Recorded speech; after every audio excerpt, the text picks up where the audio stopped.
Hi, my name is Caide Tomaszewski, and I'm currently at the Indiana Historical Bureau here in the Indiana State Library. While walking, driving, or otherwise traveling around the state of Indiana, you might have seen a fair few mini plaques that look just like this. These are the flagship product of our historical marker program here at the IHB, and there are more than 750 of them across all but one of Indiana's counties.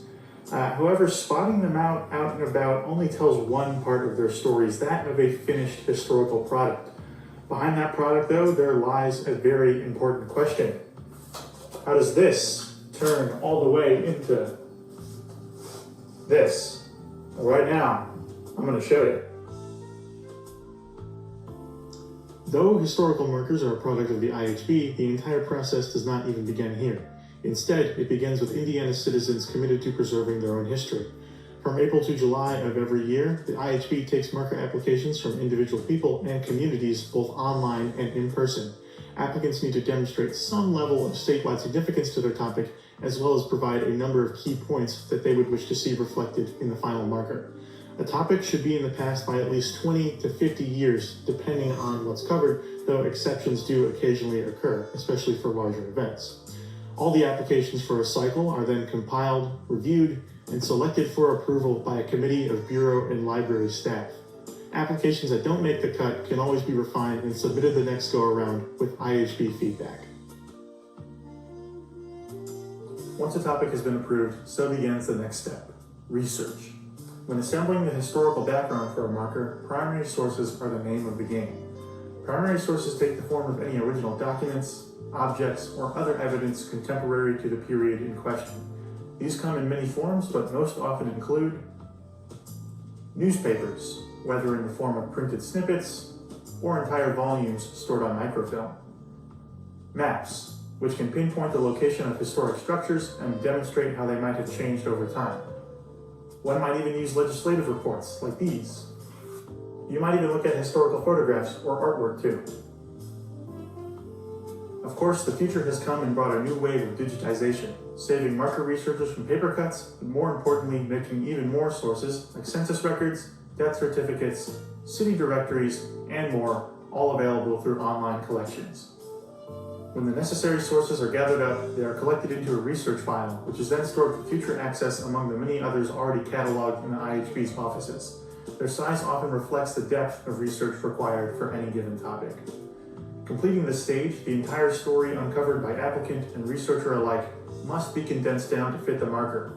Each side only accommodates roughly 370 characters, or just 3 good sentences. The toughest part isn't finding the story, it's figuring out how to tell it so briefly.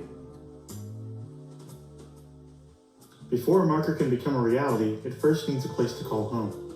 Markers are placed where the topical individual lived, where an event took place, or where a building once stood.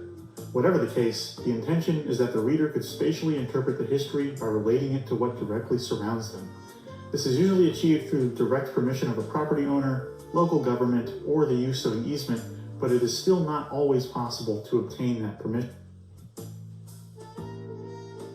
With the location selected, the final design of the marker is sent off to be manufactured in Ohio. A single marker costs upward of $3,000, with all of that funding coming from the applicant or other community sponsors. Each marker is cast in solid aluminum and features traits emblematic of Indiana. Golden letters overlay a deep blue backdrop mirroring the colors of the state flag, while an outline in the shape of Indiana adorns the topmost point. A credit line at the base identifies the date of installation as well as those who aided its creation.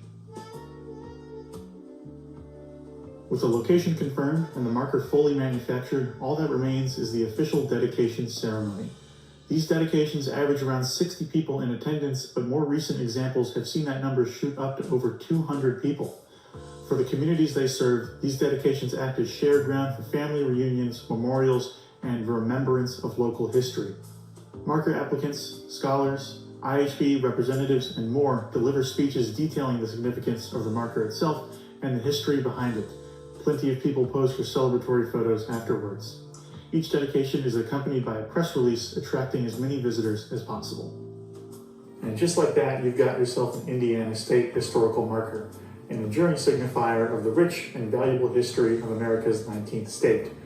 For time untold, its durable face will serve to present, preserve, and celebrate Hoosier history, at least until someone decides to rip it off the post and sell it on Facebook Marketplace, which is very illegal and we're hoping won't happen again. Thank you for watching.